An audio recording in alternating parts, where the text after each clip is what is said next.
la première question à la première image. On va la voir et on va poser la question que voyez-vous sur cette image. Et la réponse est la suivante. Je vois un pêcheur dans sa barque attend tristement. Et je pose une autre question. Pour quelle raison un pêcheur peut-il être triste?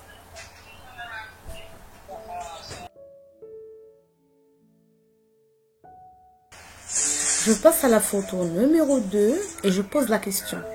Que fait le pêcheur?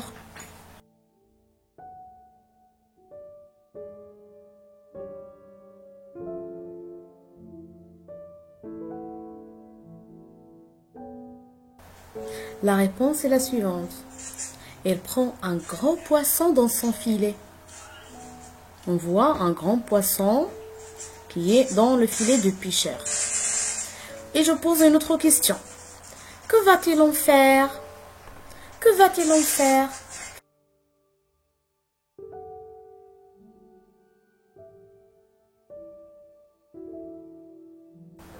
Je passe à la troisième photo et je pose la question. Que voyez-vous sur cette photo? Qu'est-ce que je...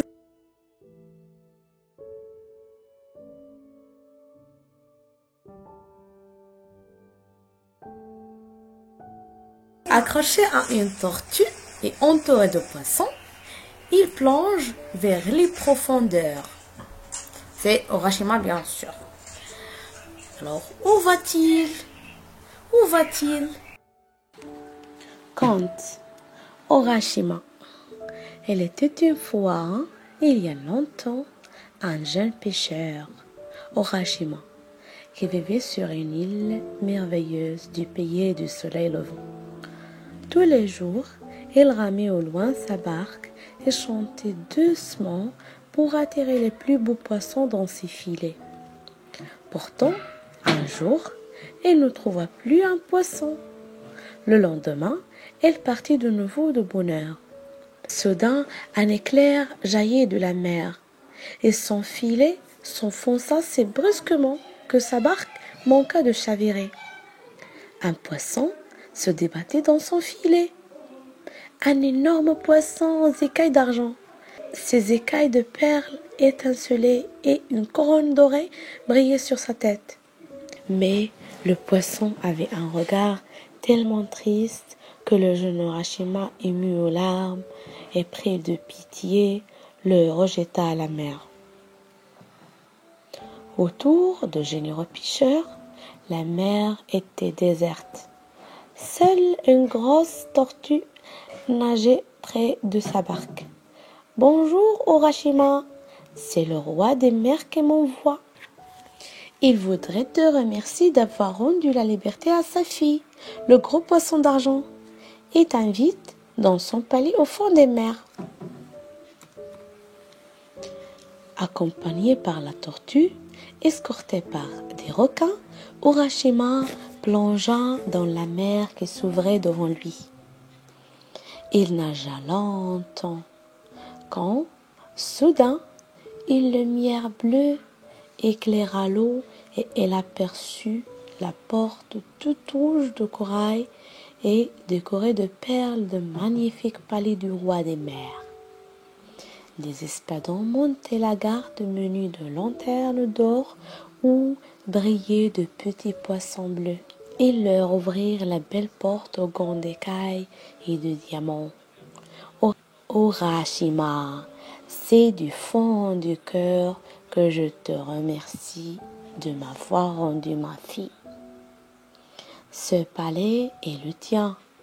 Tu peux y rester autant que tu voudras. Plusieurs fois, veuillez répondre aux questions suivantes.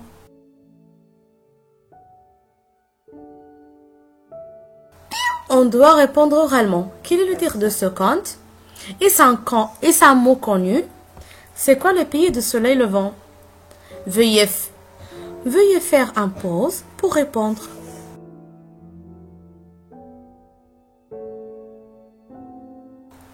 Les réponses. Le titre de ce conte, c'est Urashima. Est-ce un mot connu? Non, c'est un prénom japonais. Alors, on doit chercher le Japon sur une carte. Et on va constater que c'est une île. C'est quoi le pays de soleil levant? C'est le Japon. Ce conte est un récit célèbre du patrimoine japonais.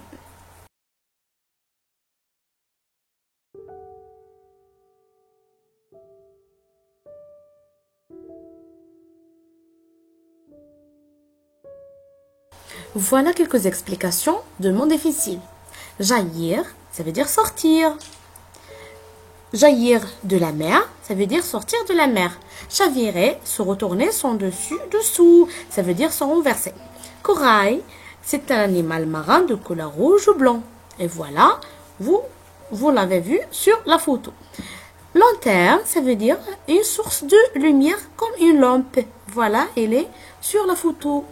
Espadon, c'est un grand poisson avec la mâchoire qui est en haut. Elle est très très allongée, comme une épée.